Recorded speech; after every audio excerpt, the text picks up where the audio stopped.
Welcome to week 3 of the Trial Line Stroke Correction Program. Alright, this week was all about making you guys look elegant and pretty in the water.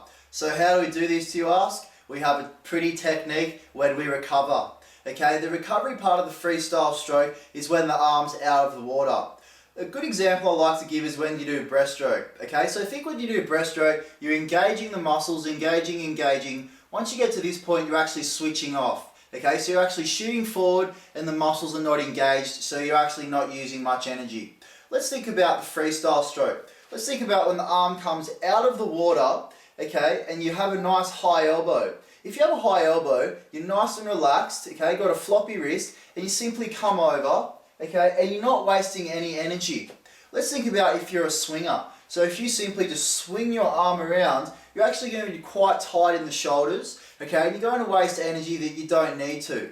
You only have to look at the top pool swimmers such as Grant Hackett, Ian Thorpe, Michael Phelps, Sun Yang. There's heaps of them. They have high elbows and they're conserving energy when their arms are out of the water. Alright, let's have a look at a couple of the drills before I go into a few more examples. So the first one we did today, I like to call shark fins, okay? I integrated the 8-3-8 drill we did in week 1 with shark fins. So what I got the guys to do is they did 8 kicks on their side, okay? The arm come up, shark fin, up to the armpit, and then we paused for about 2 seconds whilst we kicked, and then we did 3 strokes. Okay, we ended up on the other side, same again, we did 8 kicks, okay? The arm comes up, okay? We pause at the armpit, and then we do 3 strokes.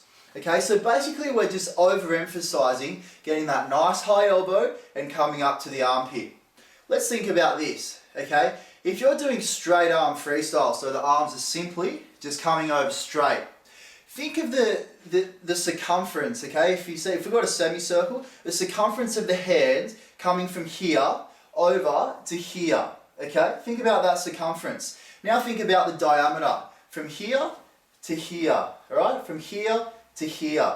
There's a lot further to travel from there to there as from here to here.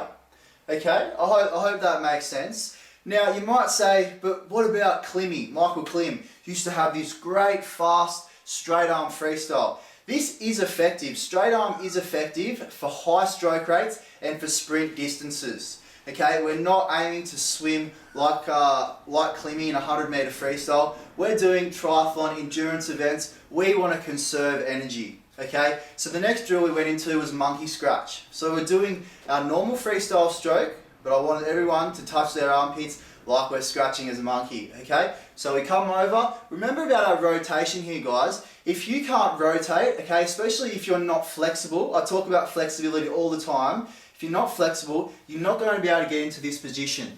Okay, so we simply come up on the armpit, okay, and then straight in. Up on the armpit, and then straight in. So again, we're just over-exaggerating that high elbow. It should feel effortless, okay? So we did that drill. Then I went back to the guys and said, right, I want you to do straight arm freestyle. To my surprise, none of them were able to do straight arm freestyle. Everybody still had a slight bend in their elbow because it's physically very hard to simply just keep the arm straight, okay? Now, if you have problems in your shoulders, okay, get a coach to look at your stroke, okay? Generally, it could be because you're a swinger. You're swinging out around the side. You've got tense shoulders, okay? They're not relaxing. You're putting a lot of extra pressure that you don't need to.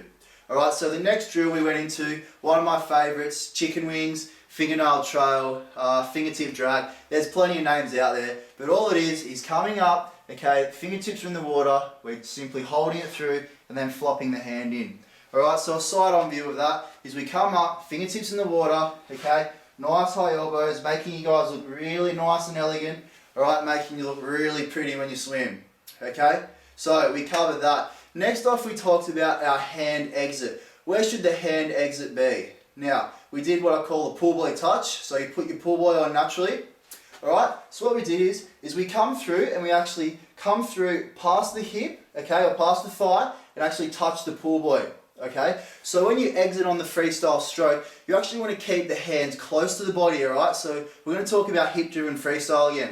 So we come through, okay, we go for the hip, okay, and then we rotate out of it, alright? So we know where to exit. Let's talk about finishing the stroke and getting maximum efficiency from our stroke. Okay, so we did what I call a freestyle flick. All right. At the end of every stroke, we simply came through. Right, and I want the guys to really try and flick water. Now, what you'll find is if you don't finish your stroke off and you simply cut short and then come around, your triceps are going to burn. Alright, this is good, but this is good. It means you're utilising the major muscle groups and you're getting the most from your pull through.